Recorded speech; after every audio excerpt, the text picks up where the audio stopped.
सुख और दुख का अस्थायी रूप से प्रकट होना और समय आने पर उनका लुप्त हो जाना सर्दी और गर्मी की ऋतुओं के प्रकट होने और लुप्त हो जाने के समान है। हे भारत के वंशज, किसी को परेशान हुए बिना उन्हें सहन करना सीखना चाहिए। सुख और दुख हर किसी के लिए नियति है।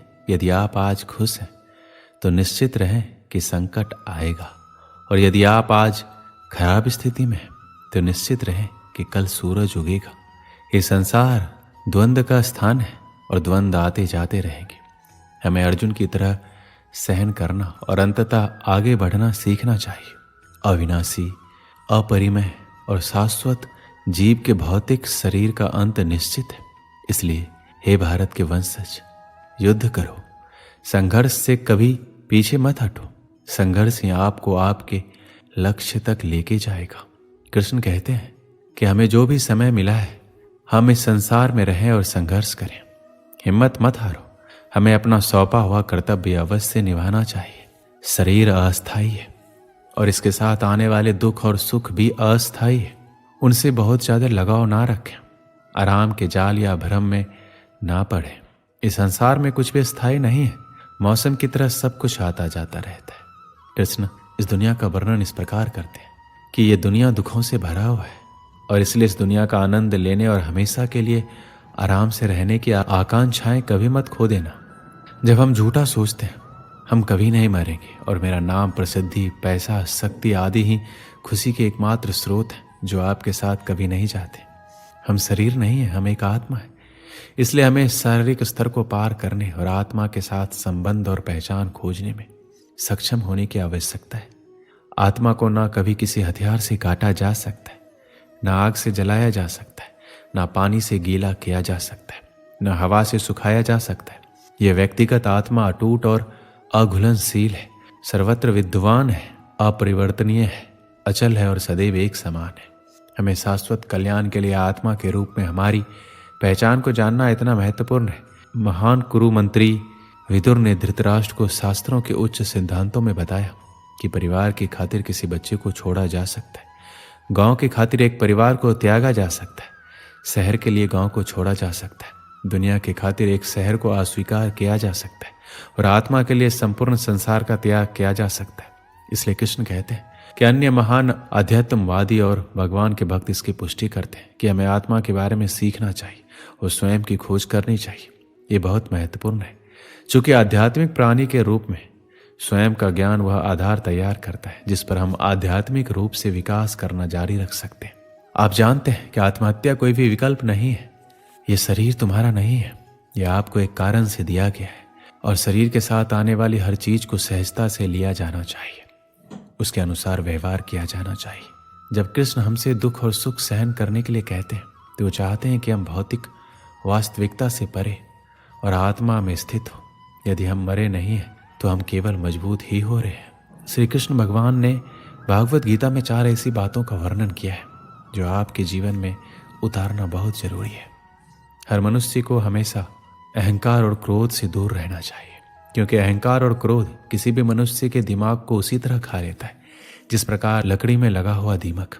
अहंकार और क्रोध से वशीभूत व्यक्ति समाज में जहां भी जाता है वहां उसे दूसरों से परेशानी होती है, क्योंकि वह हर व्यक्ति में अपने प्रतिद्वंदी की भावना को देखता है, जिससे उसकी बुद्धि और विवेक की भावना खत्म होती चली जाती है।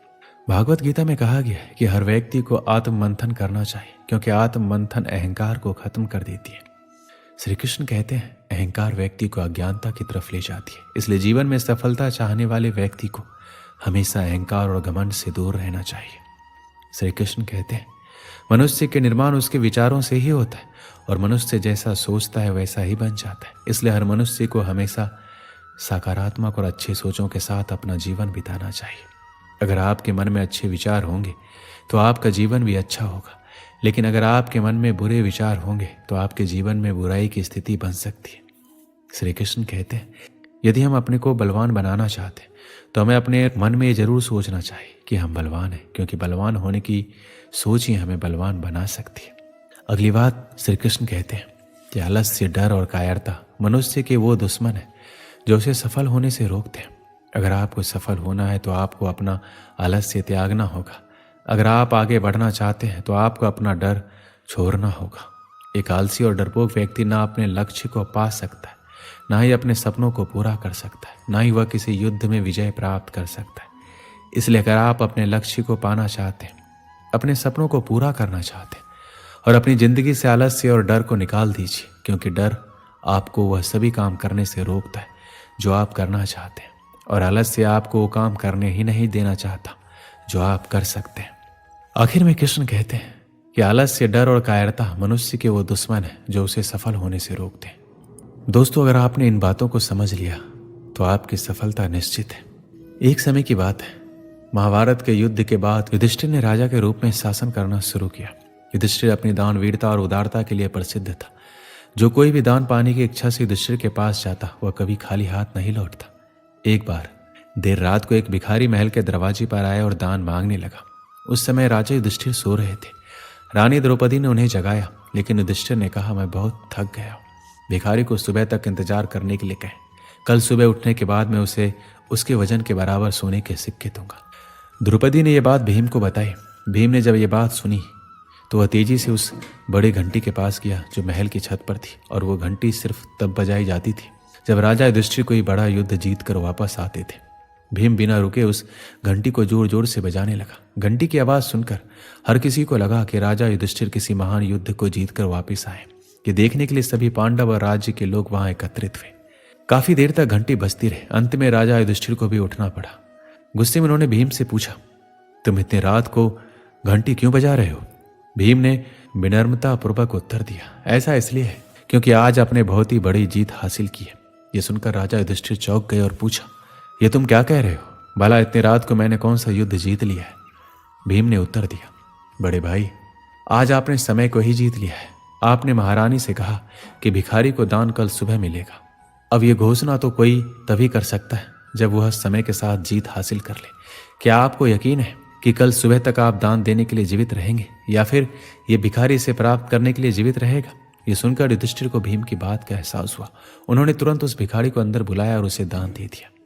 हम सभी के पास समय सीमित होता है, कोई नहीं जानता आने वाले कल में क्या होगा। इसलिए जो काम आप आज और अभी कर सकते हैं उसे कभी आने वाले कल के लिए बचा के ना रखें, क्योंकि कल कभी नहीं आता। हमारी जिंदगी हमारे आज से ही चलती है। अगर जिंदगी को बेहतर तरीके से जीना है तो हमेशा आज में जिए। कल क्या होगा इस बारे में ज़्यादा ना सोचें, क्योंकि खुशियाँ आपका आज आपको देगा।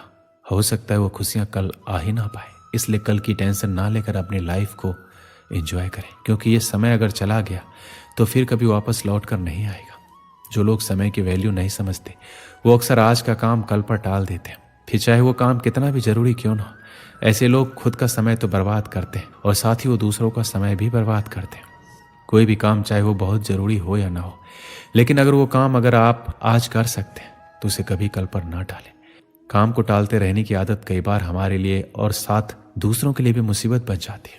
समय का सदुपयोग करना हम सभी के लिए बहुत ज़रूरी है।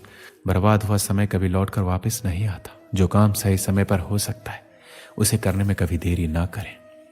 हर किसी के पास सिर्फ 24 घंटे ही हैं। बस ये हम पर डिपेंड करता है कि हम इन 24 घंटों को किस तरह से बिताना है। और जितना हो सके अपने समय का ध्यान रखें, और जितना हो सके समय रहते सारे कामों को पूरा करें, ताकि आपके पास जिंदगी को जीने का भी वक्त रहे। दोस्तों, इस वीडियो में बस इतना ही। मिलते हैं अगली वीडियो में। अपना ख्याल रखिएगा। जय श्री कृष्ण।